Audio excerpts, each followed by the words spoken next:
journal, Bénédicte Kanda. Madame, Monsieur, bonjour et merci de nous rejoindre sur Radio Lomé. Voici les titres du journal. Améliorer le système de gestion de nos routes afin de faire face aux différentes agressions qu'elles subissent, c'est l'objectif d'une conférence pour l'élaboration du projet de budget programme annuel d'entretien routier exercice 2020 qui s'est ouverte ce matin à Lomé.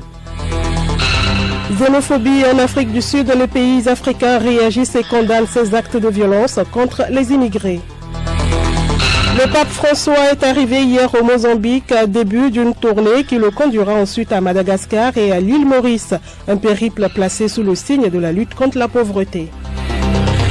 Et puis sport football préliminaire aller de la Coupe du Monde Qatar 2022, le Togo affronte les Comores à Moroni demain vendredi à 12h GMT. radiolomé.tg. Bienvenue à tous. L'apothéose d'Agbobozan 2019, c'est ce samedi. Comme à l'accoutumée, chaque premier jeudi du mois de septembre, les évêques de par le monde retournent au bercail, plus précisément au sanctuaire Agbobo pour se ressourcer. Quel sens revêtent les diverses cérémonies qui s'y déroulent? Des explications de Gabriel Ayena, notre envoyé spécial depuis Noche. Le retour au bercail pour les filles et fils évêques est d'une importance capitale et permet à cet effet aux natifs qui prennent part aux cérémonies rituelles qu'effectuent les dignitaires religieux et traditionnels d'invoquer les manes des ancêtres pour le pardon des péchés. C'est l'occasion aussi de préparer l'apothéose de Agbobozan qui a lieu tous les premiers samedis du mois de septembre. Les cérémonies ne se déroulent nulle part ailleurs qu'au sanctuaire Agbobodji, comme nous l'explique Évêque Fiagan Togui Agokoli, 4 rois des évêques. Cette muraille à Bobo n'a pas été seulement consacrée par nous les vivants, ça a été consacré par les divinités. Il y a eu des miracles à Noche et les anciens ont consulté les oracles. Les oracles ont dit que cette muraille, ce n'est pas une muraille seulement pour la forme que nous voyons, mais c'est une muraille d'esprit. Et ces esprits ont voulu que ce soit à cet endroit qu'on leur, chaque fois, observe ce recueillement. Nous venons ici pour prier, nous venons ici pour invoquer nos ancêtres, pour demander pardon, nous venons ici pour demander la prospérité, pour que les calamités soient éloignées des peuples évêques, que ce soit du Togo, que ce soit du Ghana, que ce soit du Bénin, que ce soit la diaspora. Ces rituels effectués, tout est donc parti pour Agbobozan 2019 ce samedi. Le thème de cette édition est diversité culturelle et partage des valeurs, ciment de paix, d'unicité et de développement. Du sanctuaire Agbobo, Dick Belli, Gabriel Ayena pour Radio Lomé. Merci à vous, Gabriel Ayena. L'achat de céréales se poursuit. L'Agence nationale de sécurité alimentaire du Togo a acheté hier 65 tonnes de maïs et de sorgho à hauteur de 11 400 000 francs CFA dans l'usure. Odette Pira. En tout, 25 tonnes de maïs et 25 tonnes de sorgho ont été achetées à Pévégo dans le canton d'Aguelové et 15 tonnes de maïs à Flanikopé. Réunis en groupement, les producteurs de ces céréales ont été sensibilisés sur la bancarisation. Ils ont été également exhortés à la pratique de l'agropastoralisme. Joseph Yampab, directeur ANSAT Région Maritime. Ce matin, l'ANSAT est à Flanikopé à Pévégo pour prélever le reste de l'ancien stock auprès des producteurs pour qu'ils puissent stocker les nouvelles récoltes, mais en même temps préparer la rentrée scolaire pour leurs enfants. Donc l'ANSAT ce matin a acheté au total 65 tonnes, dont 40 tonnes de maïs et 25 tonnes de sorgho, avec un montant total de 11 400 000. Pendant nos passages, nous sensibilisons les producteurs sur l'importance de la bancarisation qui leur permet de garantir le prix de vente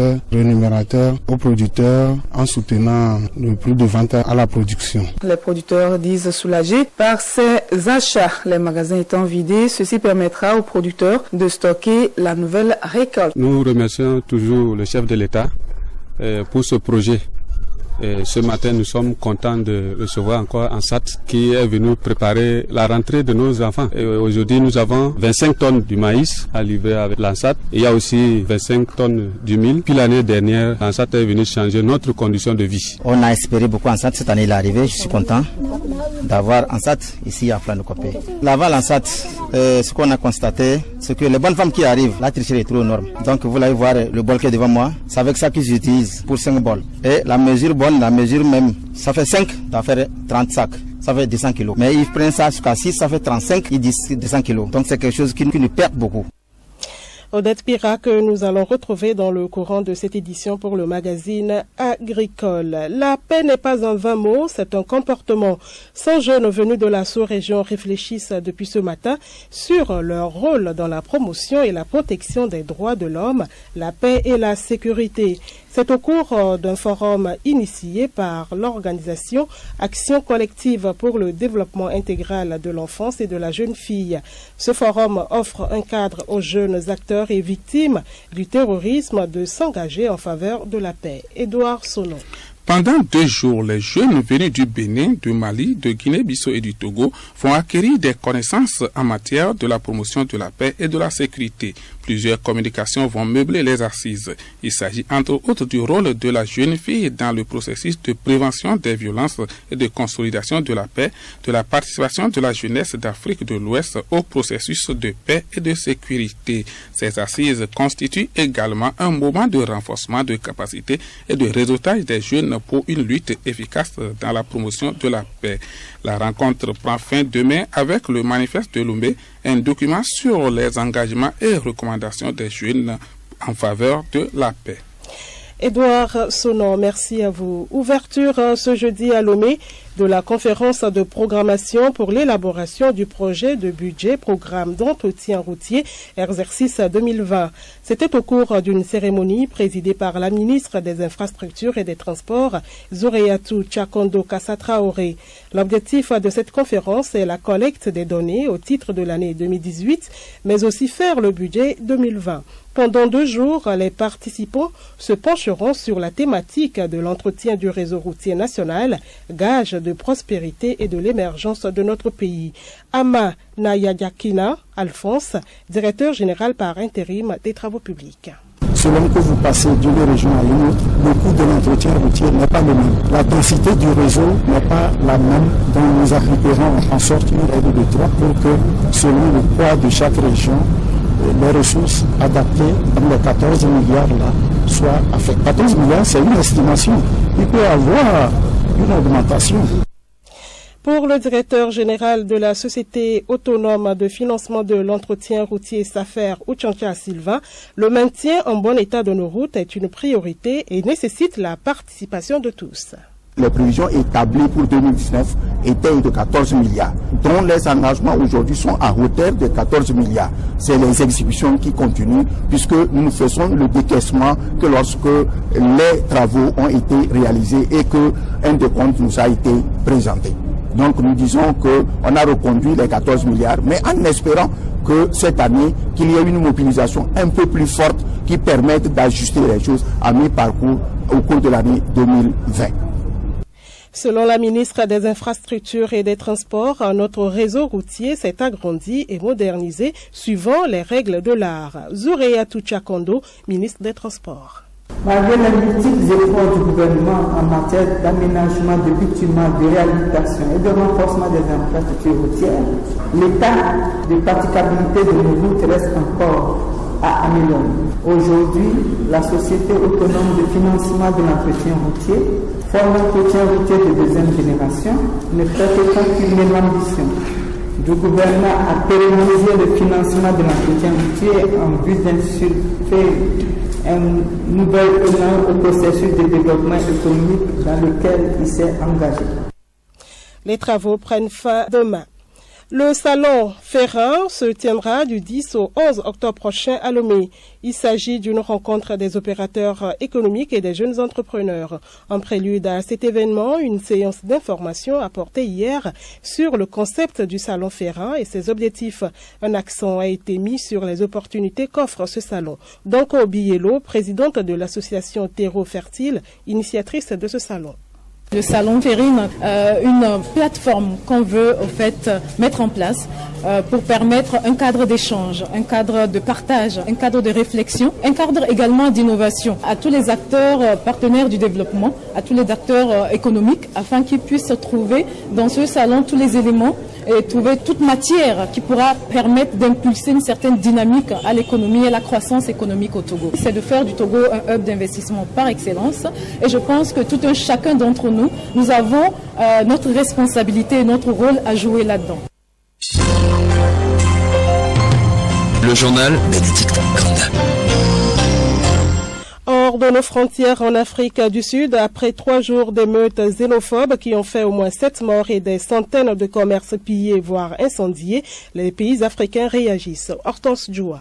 Le premier pays à réagir est le Nigeria. Abuja a condamné les attaques contre ses ressortissants, tandis que des mouvements de colère ont éclaté contre les intérêts sud-africains dans plusieurs villes. Le président Muhammadu Buhari s'est dit très inquiet de ces violences contre les immigrés africains, notamment ceux venus de son pays. Il a annoncé l'arrivée d'un envoyé spécial en Afrique du Sud et rappelé son ambassadeur. Condamnation également du président de la Commission de l'Union africaine. Moussa Faki Mahamat a dénoncé ces attaques abjectes et appelé à ce que les auteurs de ces actes soient traduits en justice. Plusieurs pays ont aussi décidé de boycotter le Forum économique mondial sur l'Afrique qui se tient au Cap, comme le Nigeria, la RDC, le Malawi et le Rwanda. Plusieurs pays voisins de l'Afrique du Sud, le Botswana et le Lesotho, mais également la RDC ont mis en garde leurs ressortissants habitant en Afrique du Sud. La Zambie a décidé d'annuler un match de foot amical contre l'Afrique du Sud qui devait avoir lieu samedi, citant des raisons de sécurité. Les condamnations sont d'autant plus fortes que le phénomène de xénophobie n'est pas nouveau dans ce pays qui accueille des millions de ressortissants de tout le continent.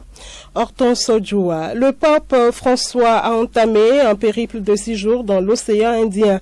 Il est arrivé hier soir à Maputo, la capitale du Mozambique. Le week-end prochain, il sera dans la capitale malgache, d'où il fera un aller-retour lundi à l'île Maurice. Dans la capitale du Mozambique et malgache, l'accent sera mis sur la lutte contre la pauvreté et la justice sociale. Il s'agit de son 2e voyage en Afrique subsaharienne. Léontine Atogima. Effectivement, après le Kenya, l'Ouganda et la Centrafrique, après l'Égypte et le Maroc, le pape François retrouve le continent africain. Comme nombre de ses voyages passés, François se présente en pèlerin de paix dans des pays marqués par la division. Lors de ces différents rendez-vous, le pape rencontrera également de nombreux jeunes à qui il compte délivrer un message d'espérance et d'encouragement dans des pays où les perspectives sont parfois bouchées. Au Mozambique, une personne sur 2 vit avec 1,9 $ par jour, tandis qu'à Madagascar, ce sont 3 habitants sur 4 qui doivent vivre avec moins de 2 $. Aux maux de la pauvreté viennent s'ajouter ceux du règlement climatique. Le Mozambique est encore sous le choc du cyclone qui s'est abattu en mars dernier sur la ville de Beira au centre du pays qui a fait 600 morts et des milliers de sans-abri. À l'île Maurice, où les chrétiens représentent 30% aux côtés des hindous majoritaires, c'est la coexistence religieuse et l'écologie qui seront au rendez-vous. L'île touristique a planté des milliers d'arbres en l'honneur du pape François.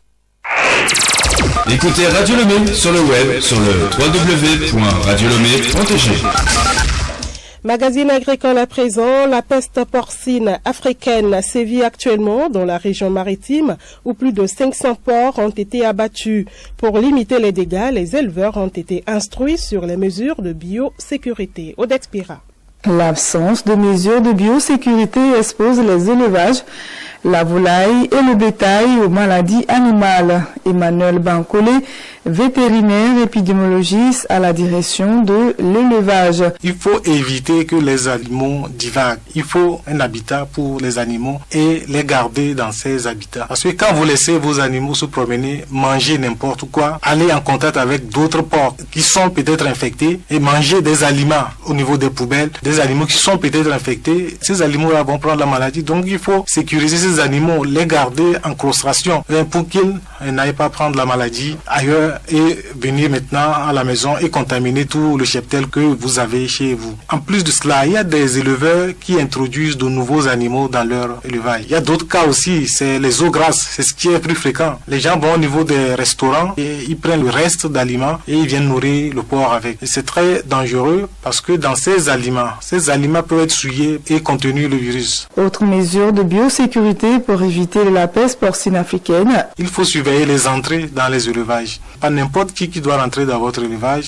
Et c'est pas n'importe quelle voiture, n'importe quel tricycle, limiter ses entrées. Et maintenant, pour ceux qui doivent entrer, ils doivent se désinfecter d'abord, que ce soit surtout les pieds. Ils ont peut-être marché dans d'autres élevages et ils rentrent dans votre élevage avec les chaussures qui sont déjà contaminées. Ou bien c'est les voitures, ils ont peut-être desservi des aliments dans un élevage infecté et après ils viennent directement chez vous. Ou bien c'est les charcutiers, ils cherchent du porc, ils sont passés dans plusieurs élevages et vous le laissez rentrer dans votre élevage pour voir quel animal, quel porc il va acheter. Et donc tout ça, il faut veiller à cela pour que ce soit pas n'importe qui. En fait, il faut mettre des pédilures au niveau de l'entrée des élevages. Veillez au respect des mesures de biosécurité pour garder en bon état votre volaille et votre bétail. À jeudi prochain.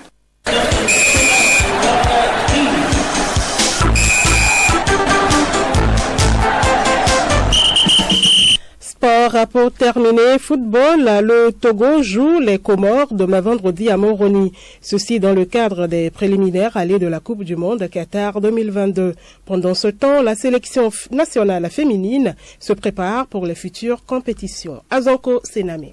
Le compte à rebours a commencé pour les hommes du technicien français Claude François-Marie Leroy. Avec l'arrivée de Fleur d'Haïté, l'effectif est totalement gonflé à bloc pour défier ce vendredi à partir de 12h GMT les Comores dans le cadre des préliminaires allées de la Coupe du Monde Qatar 2022. Les 23 éperviers ont effectué les séances d'entraînement au stade Beaumer de Moroni, une manière pour l'Abafodo à Franco de prendre contact avec le gazon synthétique de Moroni avant la chaude explication ce vendredi. Une victoire togolaise est obligatoire afin de booster le moral du public sportif togolais qui a toujours en souvenance l'élimination du Togo pour la dernière CAN en Égypte. Voici les résultats des matchs déjà disputés ce mercredi. Le Burundi et la Tunisie ont fait jeu égal un but partout, idem entre le Soudan du Sud et la Guinée équatoriale. Le Libéria a battu la Sierra Leone 3-1. Djibouti a gagné l'Eswatini 2-1. La Namibie et la Guinée-Bissau ont dominé respectivement l'Érythrée 1-2 et Sao Tomé-Principe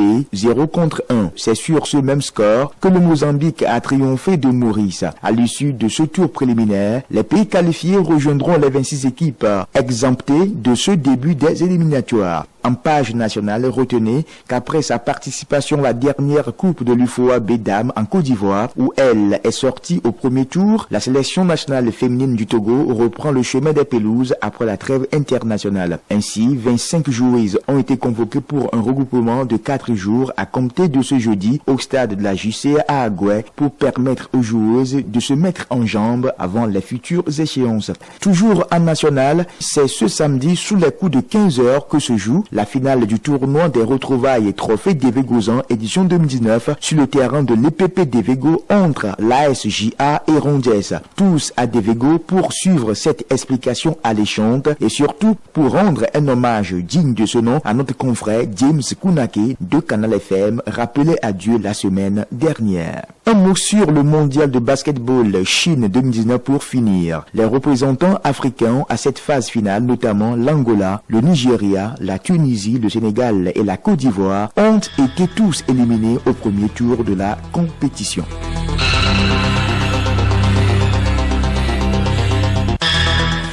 Madame, Monsieur, voilà qui annonce la fin de ce journal. Merci de nous avoir suivis. Excellent après-midi à vous à l'écoute de nos programmes. Au revoir.